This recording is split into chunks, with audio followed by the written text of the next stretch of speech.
Are you a man looking for an intensive program to help you overcome your sexually addictive behaviors? Gateway to Freedom is your answer. Gateway to Freedom is a 3-day intensive workshop for men seeking to overcome sexually addictive behaviors. Whether married, single, or divorced, Gateway to Freedom will help men regain hope for a new life of purity and real contentment. The workshop is conducted by experts in the field of sexual addiction recovery. Your experts have over 35 years of combined experience. Read testimonials of workshop alumni at gatewaymen.com. Get all the info and register online at gatewaymen.com or call 1-800-49-PURITY. Hi, my name is Jonathan, and I'm the founder of the Gateway to Freedom Workshop. I want to personally invite you to be part of our next intensive coming up December 5th through the 7th. So call us today at 1-800-49-PURITY or visit gatewaymen.com.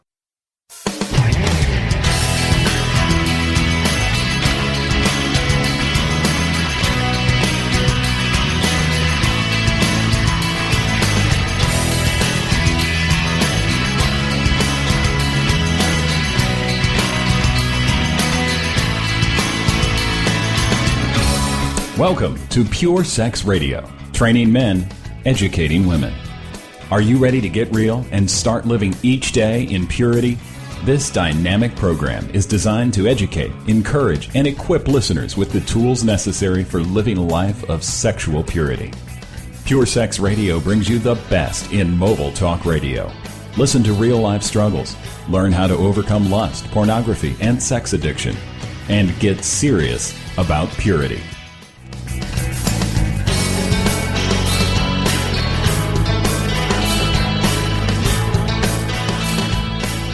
Good day, radio listeners. Welcome to this week's edition of the Pure Sex Radio broadcast. We're glad to have you here with us. My name is Jonathan, and we have a special guest in the studio today, Phillip Telfer. Phillip, how are you? I'm doing great. Thank you for having me on your show, Jonathan. Yeah, well, before we get started, I just want to let our listeners know, like we do periodically, that we are a listener-supported broadcast, that all of our programs are available because of generous supporters like you. So if you would like to learn about the ways that you can partner with our ministry, simply go to puresexradio.com and click on the donate button. Well, Phillip, I don't want to waste any more time because I feel like we probably have a lot to talk about here, but I would like for you to maybe just kind of introduce yourself to our listeners and then maybe just kind of share about, kind of your story, how you got involved, especially in the media ministry, because I think it's a really unique and interesting thing that you've been involved in for a lot of years. So why don't you just share with our listeners who you are and kind of what you've been doing in ministry? Yes, well, I'm the director and the founder of the ministry Media Talk 101, which is a nonprofit ministry dedicated to teaching media discernment in the light of following Jesus Christ. So but obviously there's a story behind that. How does a person get involved in that, right? Why would someone get involved in that is even a better question. Right. So the background is, like yourself, I grew up in a Christian home. And we were in church every Sunday morning, every Sunday night, every Wednesday night, and every business meeting, believe it or not. And I survived somewhat those tumultuous years growing up in the church with the good, the bad, and the ugly. But the great thing is I had parents that truly loved the Lord. They modeled it in the home, and I have no complaints there. God really used them in my life. They were very careful about media. About what we watched. What was on the television, what movies we saw, what movies we didn't see. So that I was very awkward in my peer group in that sense because most kids didn't have parents that were regulating those things. And during my junior high and high school years, I began to become very rebellious, was enticed by the things of the world, and through my peer groups, I began to walk down a road of waywardness, not really following the Lord, and sneaking behind my parents' back. And that led to years of growing darkness that was a result not just of rebellion and the growing family conflict through that, but also sneaking around behind my parents' back and consuming media. That involved not only movies and magazines, pornography, as well as the type of literature that I was reading, where there was horror stories, And then I started getting involved in the occult also. Mm-hmm. And then drugs and alcohol. And you add all that into this concoction, and it really led to death. I was suicidal, depressed, full of despair for 4 years. But the bright side of this was that having been raised in a Christian home, having that good foundation, though I was always thinking about suicide, I was afraid to die, because I believed in heaven. I believed in hell. And I wasn't a theologian. I didn't know what would happen. And so the Lord really used that in my life to keep me from being rash. Mm-hmm. But my senior year of high school, I was very depressed. I was very darkened by the lies of Satan. All of these things I mentioned before were come crashing in. And I went into my room one night determined not to come out alive. That's a scary place to be. Sure. When you're that depressed and you're that deceived. Mm-hmm. And I did something not very theologically correct that God used. And that was, I thought, well, I'm going to ask God to forgive me for what I'm about to do. And in that, I began to pray. Now, what came out of my mouth was not what I intended to come out of my mouth. Essentially, it was a heart's cry just saying, oh God, I'm a mess. I'm a wreck. Mm-hmm. I don't think there's any hope for me. And in that evening, the Lord did a work in my heart. I didn't see a light from heaven. I didn't hear an audible voice, but I certainly encountered the grace of God that night as he began to speak to me and, basically say, Philip, you need to die, but not in the way you're thinking. Mm-hmm. You need to die to yourself. You need to take up a cross and come follow me. And the life that you want to live, the life that you're longing for, can be found in me. But you're going to have to let go of the things you're holding on to. Yeah. And so that night I was a new creation, and things began to change. And all of that leads up to why media? Why talk about media? Well, before we get to that, Let me ask you one thing, because you talked about how in kind of your teen years and those high school years, this issue of deception and rebellion. And what would you say was because one of the things you mentioned was, okay, you were secretly crossing this line and getting into media and doing this stuff and pornography and other things. Was the initial thrust of that maybe a curiosity of what was on the other side of that line that you weren't allowed to cross? Or did you know what was on the other side and you just had a desire to go? I mean, what was the kind of... Well, because the reason I'm asking it that way is I think sometimes as parents, sometimes we think we are protecting our kids by keeping them completely ignorant about the dangers of the other side. I didn't know if that was your experience at all or not. It's a little bit of both, and I don't know if it's going to be the same for everybody. I had two brothers. I had an older and a younger brother. We grew up in the same environment. Yeah. We went to the same schools. We went to the same church, and we all responded differently. We all reacted differently. So there's personality issues. Mm-hmm. There's exposure issues as well. What you're exposed to through your peer group. We each have different personalities, and so my unique personality tended to find my peer group as more of those edgy, awkward kids in school, and so a lot of that had to do with what I was exposed to, But I think I've seen pictures of you skateboarding, right? Yes. So, yeah, both. I was very involved. Not only skateboarding, more so freestyle BMX when I was in high school, and I was part of that subculture. Yeah. So, getting back to media, though, one of the things I began to realize is, actually, I didn't. I have to correct that. I didn't realize it. I began to be convicted by God's Holy Spirit about some of what I would call toxic media in my life. Music was a big issue. Yeah. I was absorbed with music, but I was a typical teen who, if you asked them about their media choices, would say, it doesn't affect me. And that's something we could talk about later probably, but this idea of being desensitized and numb, and it doesn't affect me. Well, I really believed that. And when God began to speak to my heart about some of my poor media choices, the music I was listening to, the movies I had been watching, those type of things, my response was, but that really doesn't matter. Why is this an issue? But I just surrendered my life to Jesus Christ. I said, my life is yours. And I really felt the Lord calling me to say, Philip, are you willing, even if you don't see that this is a problem, are you willing to just let it go for a season?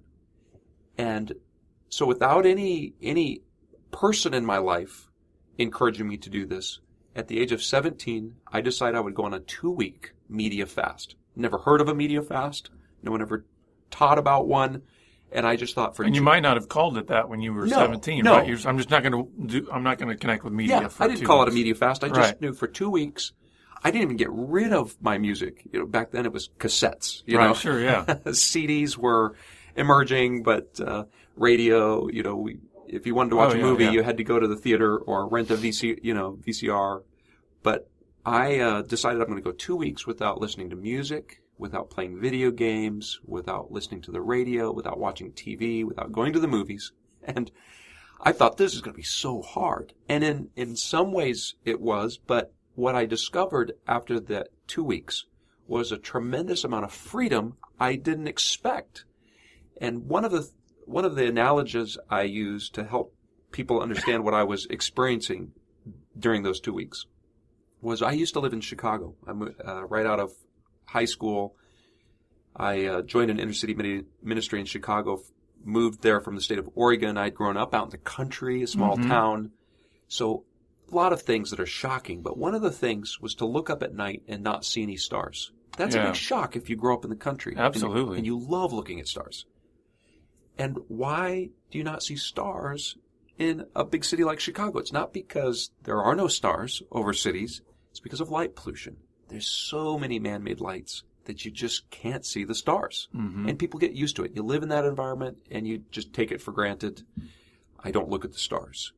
And Jesus said, blessed are the pure in heart, for they shall see God. And what I realized is during those 2 weeks, it was like leaving the city, getting out in the country, and getting away from all the light pollution. And my heart and my mind began to clear. And I began to see God in ways that I hadn't seen before. And it was wonderful. I thought, well, why would I want to go back to that? So that 2-week media fast ended up being a much longer journey than I ever anticipated. But that didn't mean I would go around the country talking about it. That wouldn't happen for many years. Right, yeah. So talk a little bit about, you talked about how powerfully influential music was. And I believe music probably captures us in a way that kind of no other media can. I mean, certainly we can talk maybe a little bit later about, things that capture us visually, and certainly in our ministry, that's a big deal. But I think media has a sense of or music has a way of kind of getting into a person's soul. And I think rightfully so. I mean, the scriptures talk from cover to cover about music. I mean, it's integral to even our relationship and connection with God, and even in heaven, angels are singing. And I mean, so music is near and dear to the heart of God. And I think maybe could that be why music is such a captivating kind of medium? I believe so. When we see, and this is what you talk about in your ministry, when we talk about sex, this is not something that surprised God. Right. It wasn't something that he blushes at. It's something that becomes perverted. It becomes warped. It gets out of the context that he designed something beautiful in. And likewise, music. I believe that God's behind music, but things become corrupt. Things are corrupted due to sin. So when you talk about the soul, I agree. I believe that that's what the appeal. In fact, they use that term. It's music is soulish. There's something about music, and I, having grown up in the church, that there are all these different opinions, and you do meet people once in a while who say, "Well, I don't like a particular music in the church because it's too emotional." Right. Yeah. And just like, well, that's the nature of music. Music is intentionally emotional. Otherwise, you'd just be quoting poetry. You could just read the words without the music, and it's still the same words. But music is intentionally reaching the soul, and it goes beyond, I think, sometimes what we even comprehend. But it's powerful. And because it's powerful, you really you hit on something that I think, especially if we've got parents in the audience who are thinking about their teenagers and things like this, because you mentioned that as a teen, music was like supreme. Mm-hmm. Well, guess what? That hasn't changed. I mean, I think you might even be able to look in all of human history and say, I think young people have a connect, maybe more recent, history, but especially in our Western culture today, the teenagers, that is a huge sort of thing that they connect with. But one of the things you mentioned is as a teen, you had this idea that said, even though I'm completely immersed in music, it doesn't have an effect on me. How does a person come to believe that? They're essentially, your life is consumed with music, but yet on the other hand, you're saying it doesn't affect me. Well, it goes back to that saying, does a fish know it's wet? Right, yeah. When it's the fact that you become so immersed in it, the effect. And so the way I try to explain this to people, how can it be that you don't recognize that? Well, imagine that you woke up one morning and you noticed that your fingers were feeling a little numb. You might not be too concerned because we've all slept on our arm, cut off the circulation, and it's uncomfortable, but it comes back. But can you imagine if by the afternoon it didn't go away and your whole arm was numb? Would you be concerned?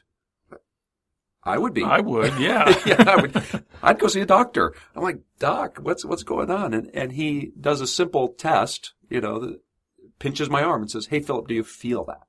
And if my answer is no, he might pick another spot on my arm and pinch that and say, Philip, did you feel that?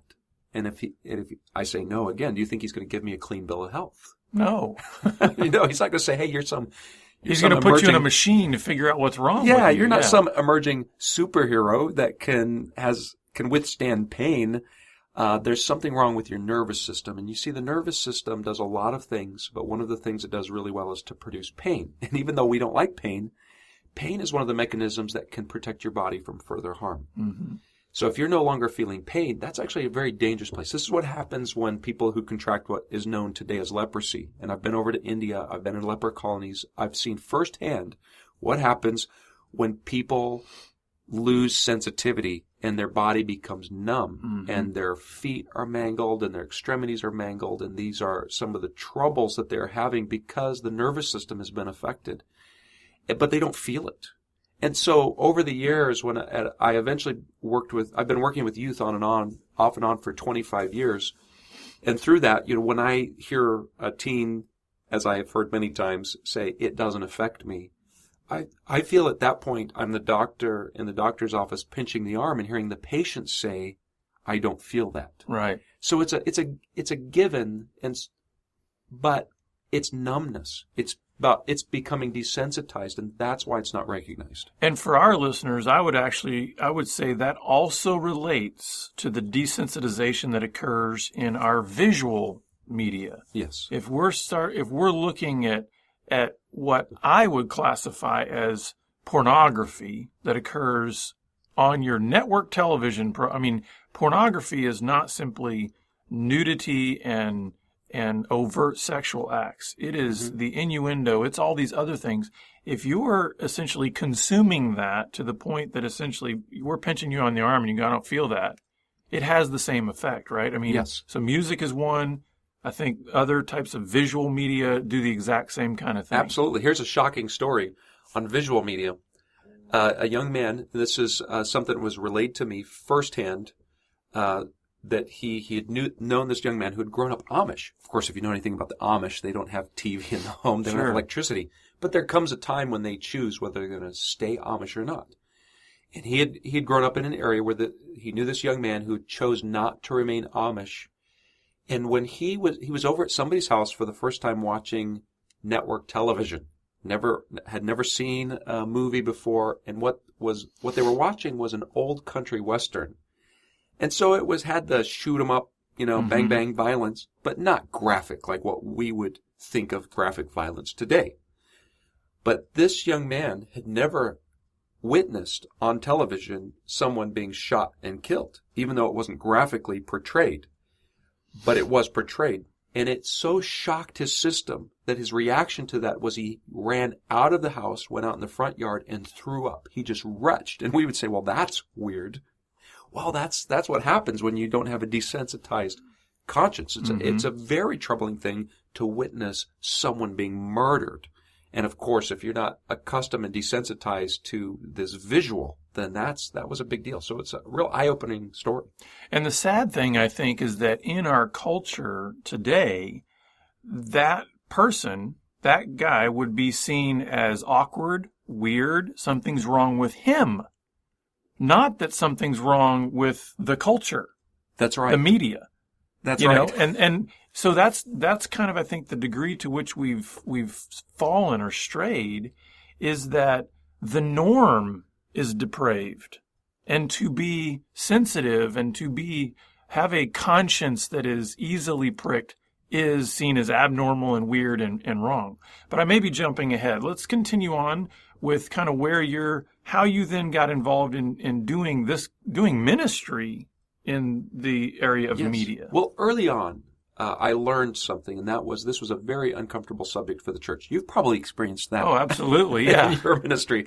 And it wasn't that I was determined to be the prophet of media discernment. Mm-hmm. It was that I was living differently. So, for example, my wife and I, when we were newlyweds and we had our first apartment, I was 19 years old, and we were making friends, and people would come over to our apartment. And one of the first things that would come out of people's mouths, believe it or not, was, "Where is your TV?" Where's the TV?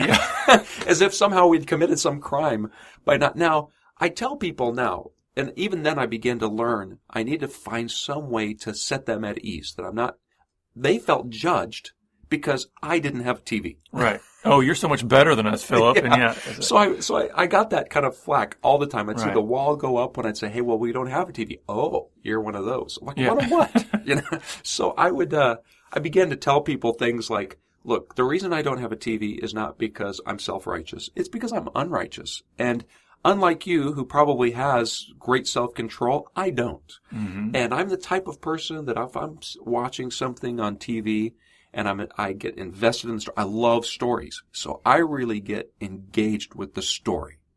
And then if there's stuff that comes on that I know I shouldn't be watching this, I want to still see how the story ends. And I would muscle through it. I would just say, sort of justify the raunchy parts because you want to see the story. I want to see the story. And I realized that's a stumbling block for me. Sure. And so I just decided I don't want to have a TV in the house. And it was such a blessing, but I learned real quick the church is very uncomfortable. So I became kind of a person with closet convictions. I just didn't talk about it. I lived differently, and I experienced the freedom and the blessing in just kind of taking a different route. But you have to realize, I'm 19 years old. This is the early 90s. This is very countercultural. And I'm not I wasn't some three-piece suit and tie, fundamentalist. I was a skateboarder. I was a freestyle BMX rider. I was a musician.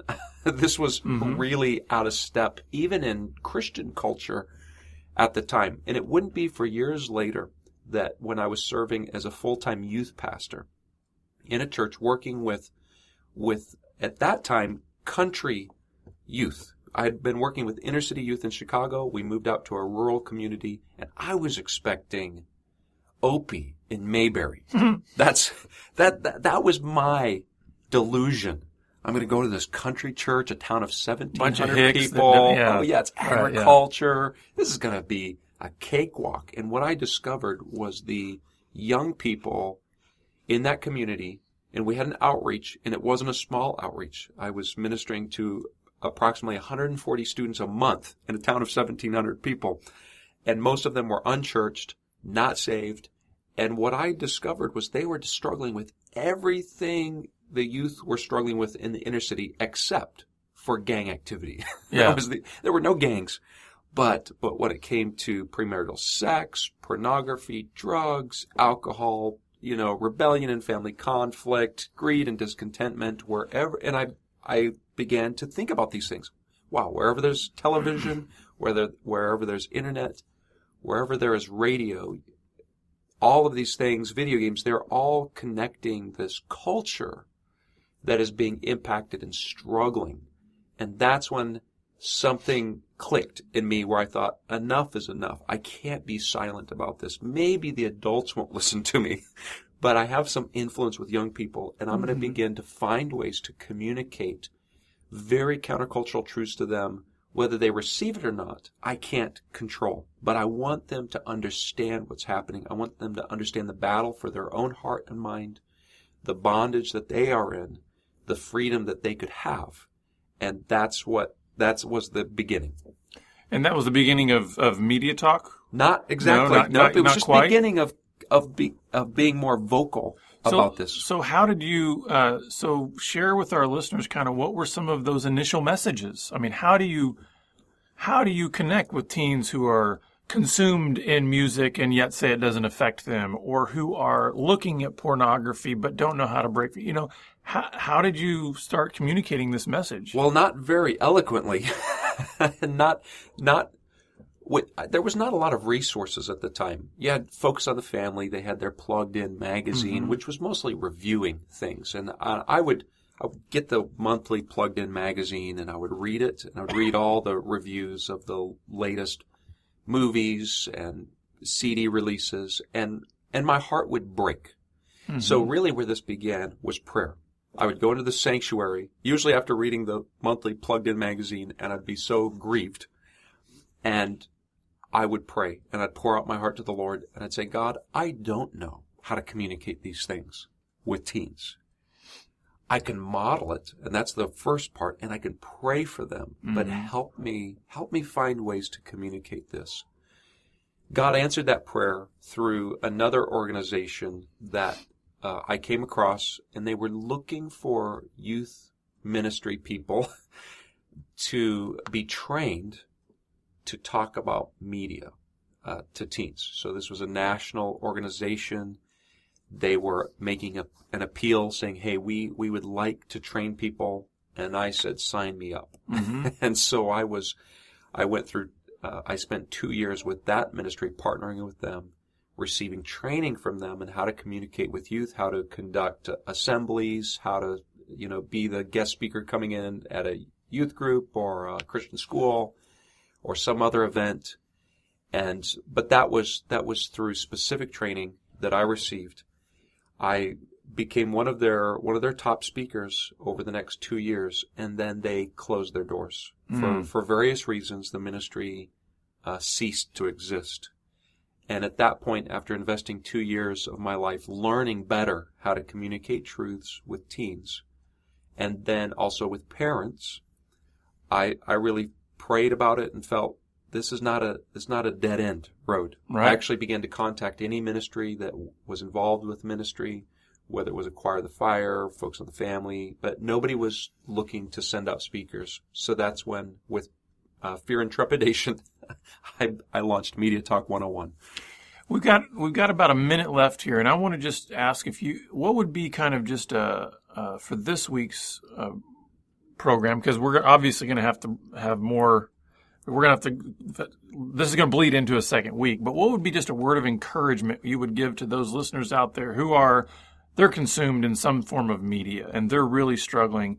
What would you just share with them to maybe encourage them as they try to move forward and break free? Well, once again, where I began to learn about freedom was to take my eyes off of these things for a season and laser point them on Jesus Christ.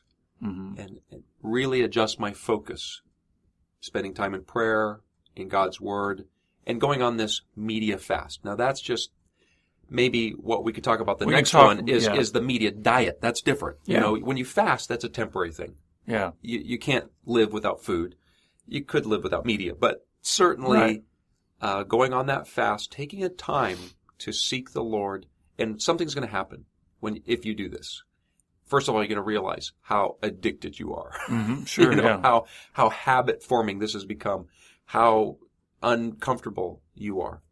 Then, and then I believe God can begin to teach us. We can become more teachable and learn how to better handle media in our lives. Well, Phillip, thanks for being with us here this week. And listeners, we're going to be back next week with Phillip again on the broadcast, but we look forward to having you back here again next week on the Pure Sex Radio program. Pure Sex Radio is paid for by Be Broken Ministries. Visit us online at puresexradio.com.